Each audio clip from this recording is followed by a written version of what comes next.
Hola a todos, soy Ismael García Villarejo con la producción de José Jiménez y la realización de Covadonga La Cruz Camblor, y esto es Finanzas.com al cierre del 10 de enero. Bienvenidos.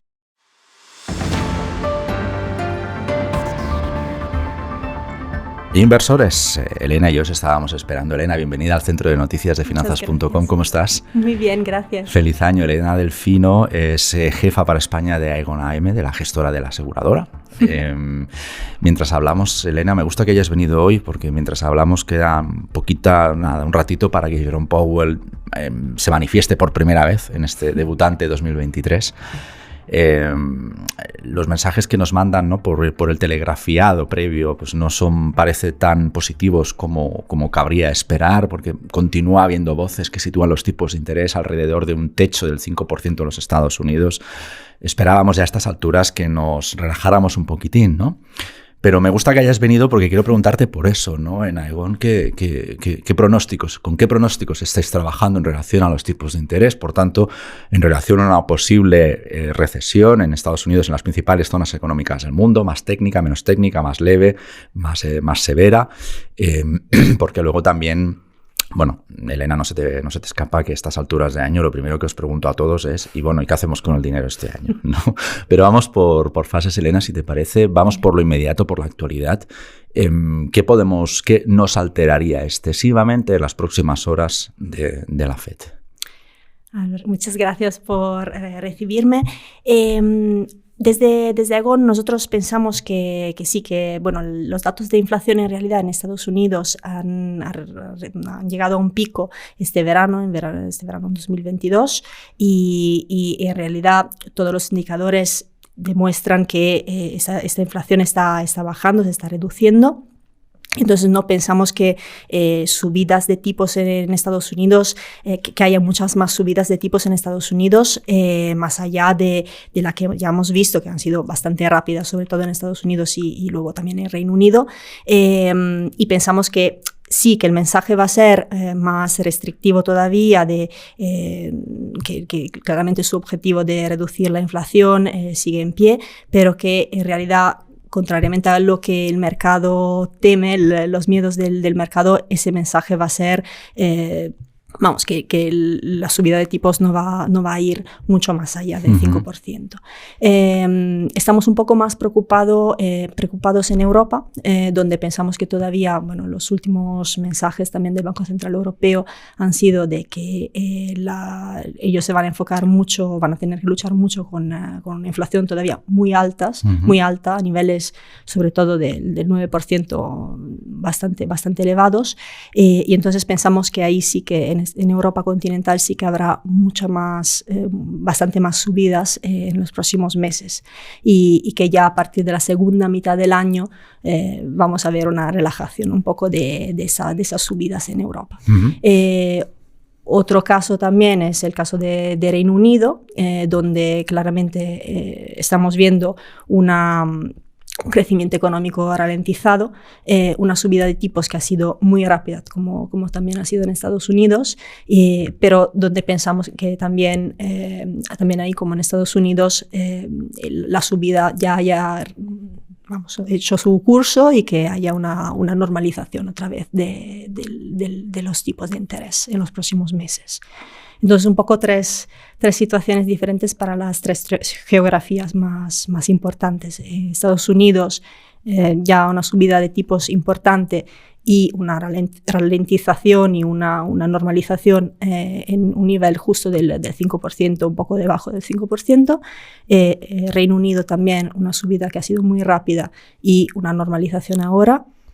También gracias al hecho de que claramente el gasto del gobierno británico parece que no va a ser tan elevado como nos esperaban, como todos esperaban al principio. Y Europa en una situación más de también todavía de subida de tipos, aunque claramente estamos viendo indicadores de inflación que está ralentizando también en Europa, pero que está unos 9 meses más atrás que Estados Unidos y Reino Unido. ¿Cómo veis las posibles recesiones? ¿Técnicas y leves o menos técnicas y más severas? Aegon Asset Management piensa que va a ser una recesión más leve, probablemente más allá de la segunda parte del año. Pensamos que la primera parte del año vamos a seguir viendo crecimiento en las diferentes economías en Estados Unidos, Europa y Reino Unido. Y vamos a ver probablemente en la segunda parte del año una ralentización, pero justo una recesión más técnica que una recesión fuerte, como algunos decían. Y entonces un poco también nuestra visión es que sí que, por ejemplo, los impagos, los defaults en las empresas, sobre todo en Estados Unidos, van a subir, también porque venimos de un periodo de tipos hiperbajos, donde las empresas podían financiarse a niveles muy elevados sin tener que pagar mucho para esa financiación. Ahora claramente con tipos más elevados vamos a ver un aumento de los defaults en las empresas en Estados Unidos y en Europa también, pero claro, es un ciclo natural, es un cambio natural donde tenemos que pasar. Algunas empresas se han apalancado demasiado y las empresas de calidad con balances saneados y con un apalancamiento más reducidos son las que van a ser las ganadoras también en una situación más de ralentización económica. Solo por dar una idea y por ser concretos, aunque sí que es verdad que no son empresas cotizadas, pero alguna emisión pueden haber ejecutado, porque tampoco las tenemos a todos en el panel, pero el BCE nos contaba hoy que está extremadamente preocupada por 66.000 pymes españolas y autónomos, que, insisto, quizá no tiene un impacto directo sobre el mercado, pero nos puede dar una idea de lo que estás explicando, ¿no? De los posibles defaults.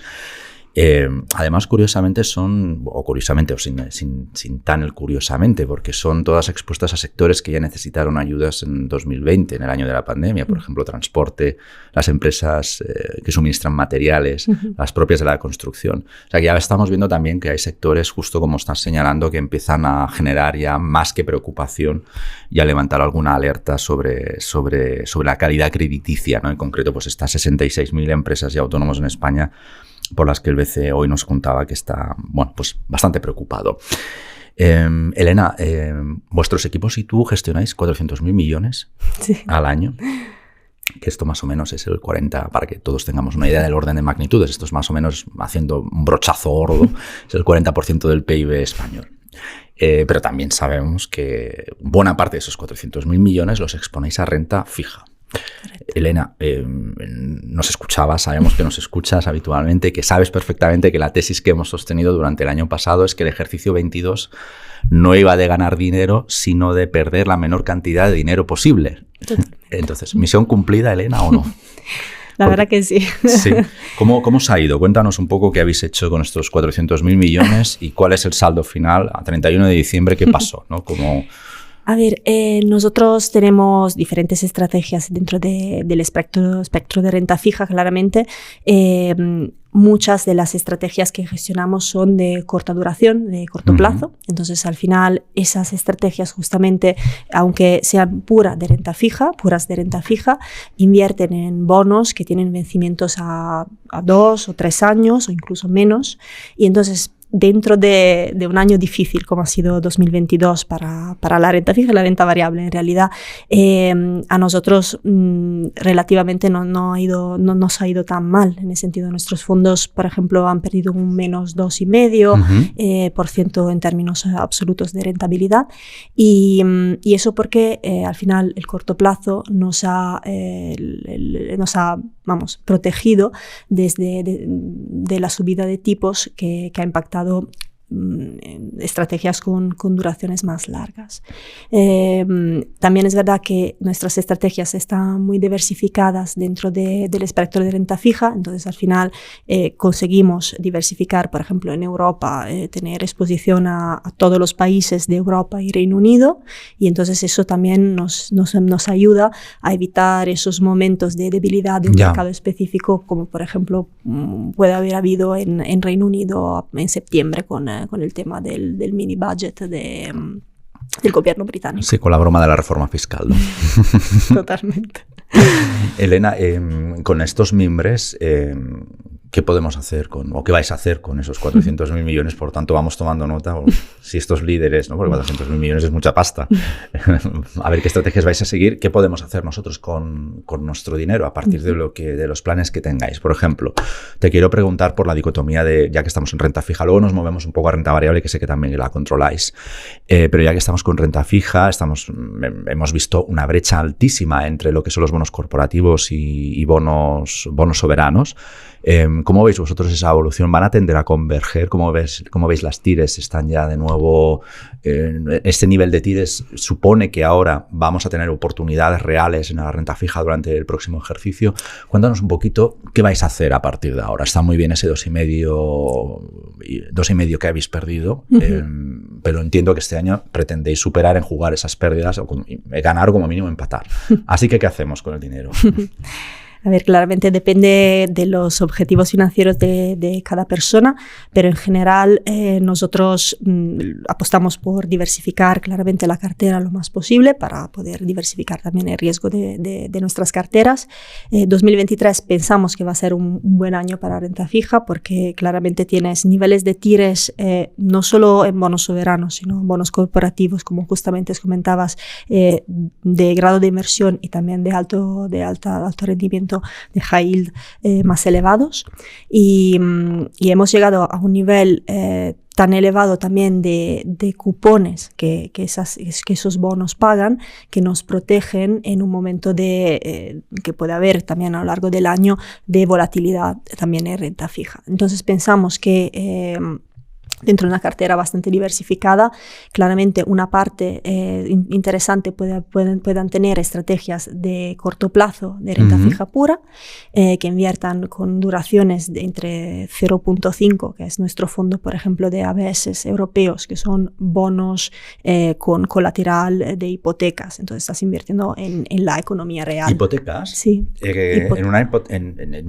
un escenario de subida de tipos, de posible mayor morosidad, ¿os gusta invertir ahí? Sí, porque al final tienes una diversificación aún más grande. Dentro de cada bono de ABS tienes 20.000 hipotecas individuales. Y también es verdad que en una situación incluso de recesión, lo primero que pagamos, yo también, a final de mes es mi hipoteca. Entonces, al final, en una situación también de estrés, igual de inflación elevada, que se va a mantener elevada, es verdad que los consumidores, los particulares, los individuos, la persona de la calle va a recortar igual algunos gastos, por ejemplo el ocio, restaurantes y tal, pero es verdad que lo más importante que va a pagar a final de mes es su vivienda. Entonces también es verdad que al mismo tiempo los bancos han estado mucho más conservadores, más defensivos a la hora de ofrecer hipotecas en los últimos años, y el mercado y sobre todo los consumidores tienen niveles de ahorros. Ahora nos presentamos a 2023 con niveles de ahorros medios bastante elevados en el mercado. ¿Nos preocupa la tendencia? Por ejemplo, el último dato que tenemos es que en octubre salieron 5.500 millones de los depósitos, es decir, inferimos que es ahorro quemado, pues no sabemos muy bien, todavía los datos no son completos, pero no sabemos muy bien si esos 5.500 millones han ido a pagar las hipotecas, que está bien porque se pagan, o para consumir, yo qué sé, el Black Friday o las ofertas, ¿no?, que tenemos ahora de rebajas en enero. Pero ¿nos preocupa la tendencia a la baja del ahorro y, por el contrario, la tendencia creciente de instrumentos de deuda extraña, como son las tarjetas revolving, dentro de este escenario que nos comentas de vuestra apuesta por invertir en el bolsillo de cada ciudadano, ¿no? A ver, nosotros en general no compramos bonos que tengan como colateral tarjetas de crédito revolving. Por ejemplo, tenemos unos criterios muy estrictos de análisis de cada bono que ponemos en la cartera, y sobre todo a nivel ESG de sostenibilidad tenemos también unos límites muy fuertes de el máximo nivel de, por ejemplo, de intereses que se pueden cargar, que nosotros pensamos sea correcto cargar. Que no sea usura, claro. Eso es. Pero no solo a nivel de usura, sino también mucho más antes que eso. También queremos que, también como inversores, queremos que las personas que están comprando con sus tarjetas de créditos tengan unos intereses que sean sostenibles en el tiempo y que les permitan seguir utilizando sus tarjetas, siguiendo pagando sus cuentas a final de mes. Y eso, yo creo que ser demasiado, por un lado, muy conservadores en este sentido nos ha protegido desde 2000, cuando empezamos a invertir en esa clase de activo, nos ha protegido y nos ha permitido no tener ningún impago en cartera desde el lanzamiento de esas estrategias. Es verdad que estamos viendo en algunas partes de la población un incremento del utilizo de tarjetas revolving, pero la mayoría de los productos, bueno, el 100% de los productos que tenemos en cartera, en realidad se trata de hipotecas, hay procesos de análisis del crédito de la persona muy exhaustivo, entonces no... Por lo que te interpreto, Elena, y discúlpame si me corriges, si te he interpretado mal, vuestra apuesta pasa al final por invertir allí en lo obligatorio, como la hipoteca y otras cosas. Sí. Pero inferimos que, por el contrario, desecháis cualquier bono, por ejemplo, o cualquier otro producto que vaya atado a gastos superfluos, como por ejemplo el entretenimiento o la industria del viaje. En realidad sí. En este mercado estamos más invertidos en lo que es justo las hipotecas. También es verdad que al final hipotecas y tarjetas de crédito con niveles de intereses razonables, lo que hablábamos antes. Y también en esa cartera tenemos una parte que tiene como colateral los préstamos para empresas, pero préstamos para empresas muy grandes, muy diversificadas, en sectores que no son cíclicos. Entonces también de cara a una posible ralentización de la economía futuro, queremos también estar invertidos en la parte corporativa, en sectores que no van a sufrir tanto en una situación de ralentización. Ponos algunos ejemplos de estos sectores que os gusten. Sí, por ejemplo, el sector de farma nos gusta mucho, por ejemplo, algunos sectores también, por ejemplo, de tecnología, claramente no las pequeñas empresas de tecnología, sino las más grandes, empresas tecnológicas más grandes, y mientras que, por ejemplo, intentamos no invertir tanto en los sectores, como comentabas tú, de viajes, de ocio, de más expuestos a los ciclos. Sí. Correctamente. ¿Y esto sirve para los 400.000 millones o tenéis alguna parte de ese dinero que se vaya a otros lados? Tenemos una parte también importante de inversiones en renta fija high yield. Hemos estado incrementando esa parte en nuestras carteras gradualmente desde septiembre básicamente hasta ahora, y vamos a seguir incrementándola. Los niveles de TIRs en high yield ahora están muy atractivos, estamos hablando de un 10% de TIR. Diversificamos a nivel geográfico muy bien, tenemos un 50% en Estados Unidos, un 50% en Europa, y también diversificamos mucho a nivel de empresas. Entonces tenemos una cartera bastante diversificada en los dos sentidos, geográfico y también a nivel de sector.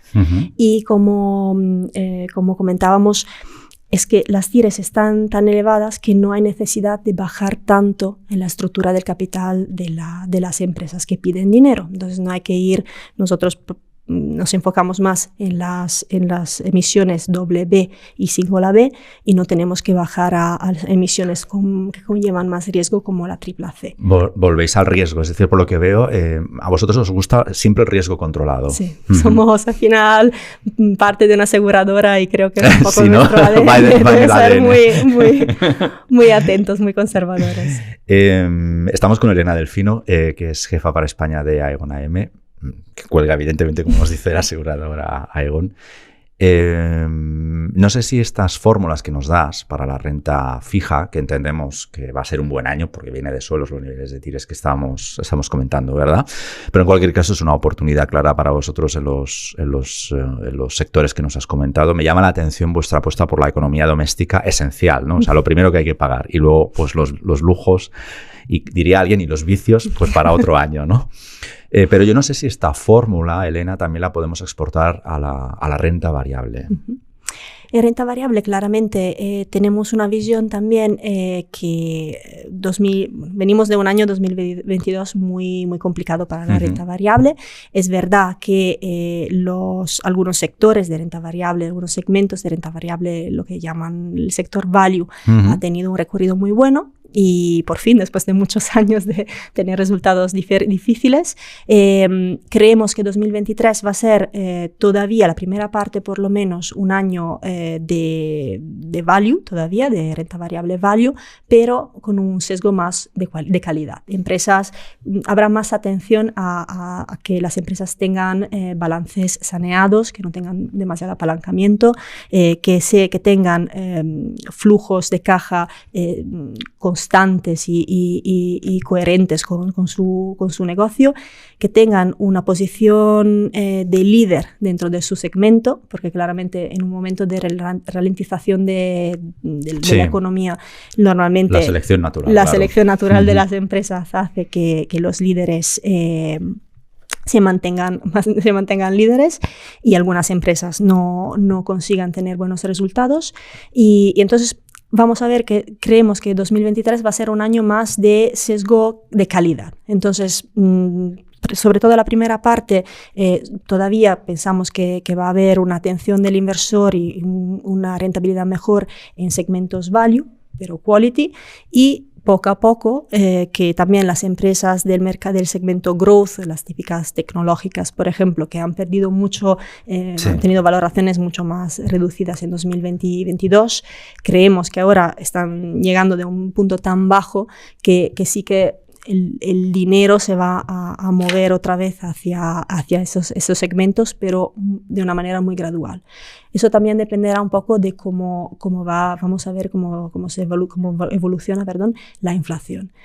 Claramente la inflación es un input de las valoraciones de esas empresas tecnológicas y simplemente si la inflación sigue elevada y sigue subiendo, todas las empresas con unas perspectivas de crecimientos muy, muy elevadas, por ejemplo las tecnológicas, van a tener un año más complicado todavía. Dependerá mucho también de la capacidad de cada empresa de pasar a sus consumidores, a sus clientes, esa inflación en el precio. Y también eso depende del poder de mercado, de la posición en el mercado que tengan cada uno. Claro. Por eso que nos gustan las líderes. Nos comentabas, porque estamos ya fuera de tiempo, nos comentabas que vais a estar atentos a las tesorerías de las compañías. No sé si es la variable única que vais a vigilar o ahora, ya que hablamos de capacidad para trasladar precios, no sé si, por ejemplo, vais a estar también atentos a la evolución de los márgenes de las empresas. También miramos en realidad todas las características fundamentales de las empresas. El análisis tiene que ser muy extenso, no solo de la empresa en sí, como comentabas, flujos de caja, márgenes, deuda, también qué tipo de vencimientos tiene esa deuda, cuándo tendrán que qué cupones tienen que pagar. Y qué cupones tienen que pagar, claramente ahora con una subida de tipos. Pero también para nosotros es súper importante mirar sus proveedores, la cadena de suministro de esta empresa. Cómo, por ejemplo, a nivel de costes, ¿Qué tipo de costes va a tener a qué tipo de costes va a tener que enfrentarse cada empresa en su segmento? Entonces, claramente, una empresa que tiene mucho poder contractual con sus proveedores tendrá una situación mejor y tendrá la posibilidad de tener acuerdos más a largo plazo. Elena, a mí solo se me ocurre una empresa así que es Apple, no sé si queda alguna más por ahí, o sea, tesorería, márgenes, capacidad de atar en corto a los proveedores, no sé, de verdad, ¿no? La verdad que hay muchas que, Apple por ejemplo, pero hay muchas que tienen esas capacidades. Es verdad que tenemos más presencia de ese tipo de empresas en el índice americano que en el europeo. Y de hecho estamos ahora en renta variable más positivos en Estados Unidos. Que en Europa. Pero porque al final la casuística o la morfología de las empresas os lleva ahí, entiendo por lo que nos estás diciendo. Correcto, ¿no? ¿Es un defecto de las empresas europeas esta debilidad en márgenes, en la cadena de proveedores, como comentas? En Europa tenemos mucha dependencia de las materias primas también, y entonces un poco tenemos muchísimas pymes, como comentabas antes, muchísimas pymes que igual no tienen suficiente poder contractual o que no se unen entre ellas para hacer... Les falta tamaño, claro. Les falta tamaño para poder obtener precios mejores, sobre todo en las materias primas que utilizan en sus producciones. También es verdad que Europa es más fragmentada, Sí. Tienes 27 países con 27 tipos de legislaciones, en algunos países es más complicado, yo soy italiana y en mi país es especialmente complicado montar startups, una nueva empresa, la innovación a veces está un poco bloqueada por situaciones también de gobierno, entonces un poco nosotros vemos más innovación, más presencia de empresas innovadoras en Estados Unidos. Es también un poco la situación de que muchas empresas innovadoras en Estados Unidos llegan a estar cotizadas en la bolsa. En Europa, a menudo, incluso las empresas muy innovadoras que tienen a veces posiciones de líderes no llegan a entrar a bolsa, a estar en la bolsa. Entonces no tienen la posibilidad de acceder a ese mercado de capitales grande, enorme, que les podría ofrecer posibilidades de crecimiento, y claro. internacionalizarse también. Elena, pues ha sido muy interesante tenerte, saber, nos has dado alguna pista de que vais a hacer unos 400.000 millones, a ver si somos nosotros capaces de ahí extraer lecciones para ver qué vamos a hacer con, pues no sé, iba a decir con nuestros 400.000 euros o 400 euros o 4.000 para llevarlo al bolsillo, ¿no? Pero en cualquier caso, creo que hemos sacado conclusiones de esta charla bastante interesante. Así que nada, insisto, muchísimas gracias por hacer podcasting con nosotros esta tarde y esperamos verte más a menudo por aquí, Elena. Con mucho gusto. Chao. Y a vosotros, amigos inversores, gracias como siempre por el privilegio de vuestro tiempo. Hasta la próxima.